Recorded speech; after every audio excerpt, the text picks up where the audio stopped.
Hi friends, எதனால் என்னோடய YouTube வீடியோக்கெல்லாம் நான் மறுபடியும் கஸ்டமர்கிட்ட பார்க்க சொல்கிறேன் அப்படின்னா, நேற்று ஒரு கஸ்டமர் என்கிட்ட வந்திருந்தார். இப்போ ஃபோட்டோவில் கொடுத்துருக்கேன் இல்லையா, ஒரு 13 நாணயங்கள். இந்த 13 நாணயங்களுக்கு என்ன மதிப்பு நீங்கள் கொடுப்பீங்கன்றதை கீழே கமெண்ட்டில் பண்ணுங்கள். எடுத்துகிட்டு வந்து அந்த பெரியவர் என்கிட்ட காமிச்சு, இதுக்கு எவ்வளோ கொடுப்பீங்க அப்படின்னு சொல்லிட்டு கேட்டிருந்தார். இல்லை, இந்த காயின் நான் வாங்க மாட்டேன், எனக்கு இது தேவைப்படாதுன்னு சொல்லிட்டேன்.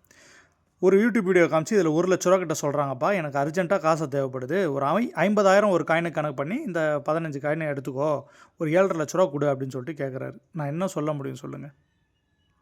அந்த பெரியவர் காமிச்ச மாதிரி அதே மாதிரி நாணயங்கள் நான் உங்களுக்கு கொடுத்துருக்கேன். இதோட ரேட் வந்து பார்த்தீங்கன்னா ₹1.50 கொடுத்துருக்கேன். உங்களுக்கு எவ்வளோ குவான்டிட்டி வேணுமோ புக் பண்ணிக்கோங்க. 50, 100, 500 எவ்வளோ வேணுமோ புக் பண்ணிக்கோங்க. 5000லேருந்து 10,000 நாணயங்கள் வந்து ஸ்டாக்கில் வந்து அவைலபிள் இருக்குது. தேவை இருக்கக்கூடிய நண்பர்கள் இன்ஸ்டாகிராமில் மெசேஜ் பண்ணி தாராளமாக வந்து பர்ச்சேஸ் பண்ணிக்கோங்க.